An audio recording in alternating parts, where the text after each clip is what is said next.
दिवंगत राज्याचे उपमुख्यमंत्री अजित पवार यांचा बारामती येथे प्रचारादरम्यान येत असताना बारामतीच्या गोजबावी या ठिकाणी विमानतळावरती ज्यावेळेस विमान लँडिंग करत असताना या ठिकाणी दुर्दैवी या ठिकाणी अजित पवारांचा अपघात झाला आणि या अपघातामध्ये अजित पवारांना जगाचा अखेरचा निरोप घ्यावा लागला।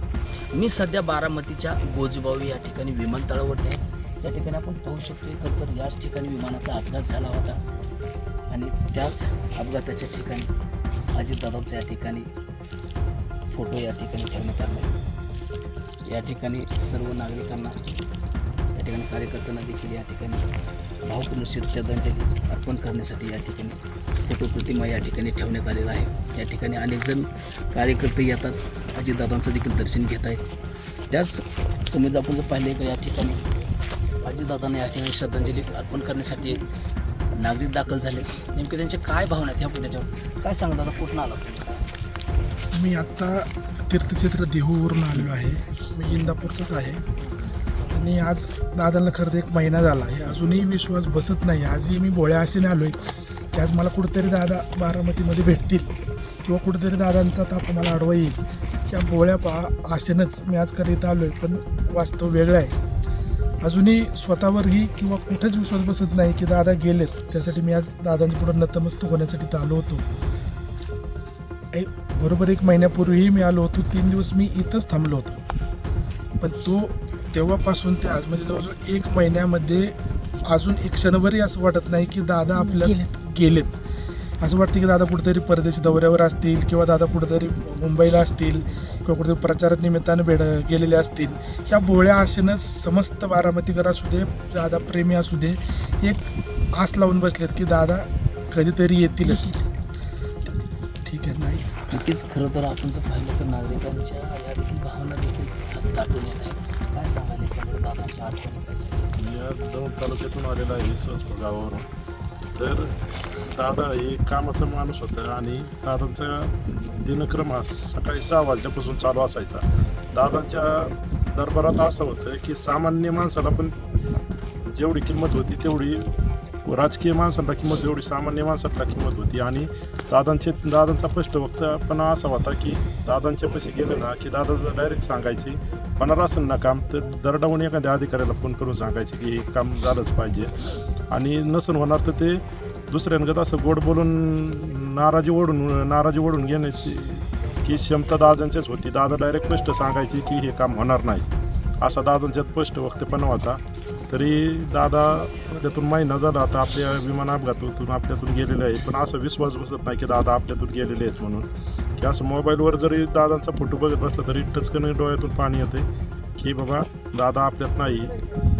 हे पण आता दादांची उणीव आता ही या भागातील आमच्या खडकवासला धरणाच्या याच्या कॅनेलवर अवलंबून असणाऱ्या शेतकऱ्यांना, परत आपल्या फलटणला जाणाऱ्या शेतकऱ्यांना जाणवणारच आहे आणि त्याचा फटका आपल्याला बसणारच आहे, नक्कीच बसणार आहे। कारण दादा ज्यावेळेस होतं त्यावेळेस हक्काची एक पाळी आपल्या शेतकऱ्यांना मिळत होती। शेतकऱ्यांना बाजारभाव वगैरे पिकांना दादा मंत्रिमंडळात तिथं हक्काने बोलून एक आपल्या शेतकऱ्यांच्यासाठी मांडत असायचे। असा आपला कामाचा माणूस आपल्यातून गेलेला आहे।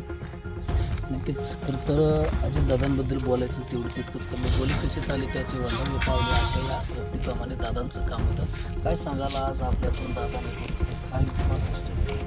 दादा निघून गेले त्याच्याबद्दल विश्वासच बसत नाही। आज महिना झाला आहे, परंतु तरीसुद्धा दादा कुठेतरी असतील असं फक्त बावलं आहे।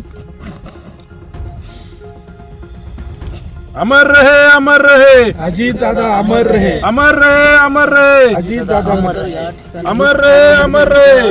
ह्या नुसतं बारामतीच नव्हे तर संपूर्ण महाराष्ट्रात देखील अनेकांचा कंठ देखील दाटून आल्याचं देखील आपण संपूर्ण महाराष्ट्राने पाहिलेलं आहे। तर काय सांगाल दादा खरं दादा आपल्या भाषणातून सांगायचं की कामाचा माणूस आहे, पण आज आपण कामाचा माणूस आज गमवलेला आहे। काय कसं पाहतो? इंदापूर तालुक्यातून आलो 2 नंबर डाळमधून। आज भोळ्याशाने आलो होतो की दादा भेटतील तर तापा भेटेल कुठेतरी काय भेटतील असं या भोळ्याशाने आलो होतो, परंतु अजून विश्वास बसत नाही आहे। पण आज दादांच्या बारामतीत अशी पकड होती की बोलायचं नाही, पण आज दादांचीच FIR दाखल केल्या जात नाही। रोहित पवार भटकतात, आज एकनाथ शिंदेकडे गेलेत, राज ठाकरेकडे गेले होते, उद्धव ठाकरेची गाडी घेणार आहेत, पण आज दादांचीच कंप्लेंट घेत नाही. मोठी दुर्दैवी गोष्ट झाली.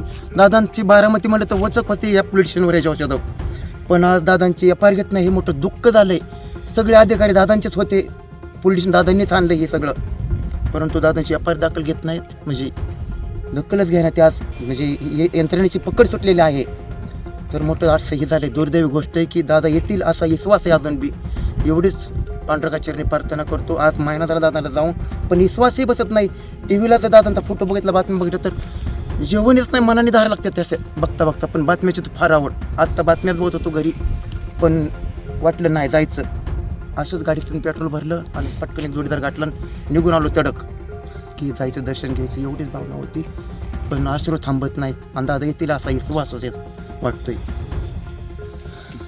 आज खरं तर आपण जर पाहिलं एकंदरीत या ठिकाणी अनेकांना देखील कंटक दाखवून आला. अनेक कार्यकर्ते देखील या ठिकाणी पाहून काय आपण पाहू शकतो. माझ्या आपण पाहू शकतो याच गोजूबावीच्या बारामती गोजूबावी या विमानतळावरती अजितदादांचं या ठिकाणी विमान लँडिंग करत असताना याच ठिकाणी दादांचं विमान आदळलं गेलं आणि पाहता पाहता क्षणात होत्याचं नव्हतं झालं आणि दादांना याच ठिकाणी जगाचा अखेरचा निरोप घ्यावा लागला.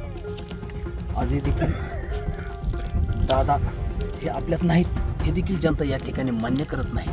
परंतु काय जरी असलं तर हे संपूर्ण सत्य मात्र आज आपल्याला चुकवता येणार नाही. आज या संपूर्ण महाराष्ट्रात नव्हे तर ह्या देशात देखील कामाचा माणूस आज गमावलेला आहे. एकंदरीत जर पाहता तर दादा हे निघून गेलेत, जनता देखील आजही मान्य करत नाहीत. सुंदर कुसाळकर, LS मराठी, बारामती.